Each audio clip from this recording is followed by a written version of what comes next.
Dans le psaume 2e, il est déclaré « J'ai oint mon roi sur Sion, la montagne de ma sainteté ». Psaume 2,6.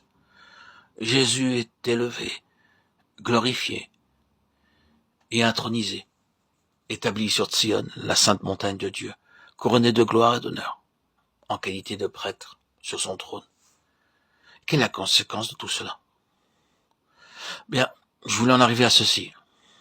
C'est qu'en cette réalité de Christ, élevé et intronisé en vertu de l'absolue satisfaction de Dieu et dans l'Église, comme cela fut le cas le jour de la Pentecôte, qu'alors le pouvoir du diable est sapé. C'est ce qui a eu lieu dans les actes. Si vous délaissez cela, vous rétablissez le diable dans son pouvoir. Je veux sérieusement insister sur ce point parce qu'une des majeures activités du diable à la fin des temps consiste à amener l'Église dans une telle position qu'elle ne pourra pas fonctionner et que sa puissance sera neutralisée, ainsi que son témoignage et son influence. Parce que la puissante réalité de l'absolue satisfaction de Dieu aura été affaiblie. De manière concrète, c'est cet aspect de l'assurance du salut qui est contesté dans les croyants. Beaucoup parmi vous n'ont probablement pas de problème concernant cette question. Mais je doute que vous parveniez au bout de votre course sans subir un seul des assauts perfides de l'ennemi, dans le but de saper votre ferme assurance. Il se peut qu'il ne vise pas directement l'assurance du salut, il peut s'insinuer d'une autre manière pour saper votre confiance en Dieu, ou même pour voiler votre conviction à l'égard de Dieu. Mais c'est cela qui est le cœur et la nature même de la bataille de la foi. Nous devons être confrontés à cette bataille de la foi jusqu'au terme de notre voyage.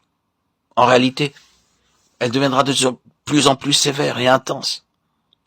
La foi va être testée de plus en plus, et quand elle triomphera, en transcendant le conflit, il y aura la victoire. Sur quel terrain la foi sera testée? C'est sur le terrain de notre relation même avec Dieu, et de l'attitude de Dieu envers nous, que la foi sera mise à l'épreuve. La concentration des forces de l'ennemi veut interférer dans notre relation avec Dieu. Quel est donc notre unique lien avec Dieu? C'est le Seigneur Jésus. Christ est la réponse pour lui comme pour nous, contre Satan et tout ce qu'il signifie. Ce ne sera jamais ce que nous sommes en nous-mêmes. Si vous pensez un jour parvenir à satisfaire Dieu en vous-même, en ce qui concerne la justice, vous serez confronté à d'affreuses désillusions et à de nombreuses déceptions. Jamais nous ne pourrons satisfaire Dieu par nous-mêmes, que ce soit partiellement ou plus pleinement.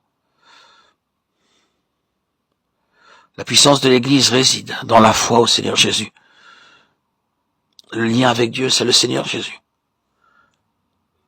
comme étant la satisfaction de Dieu.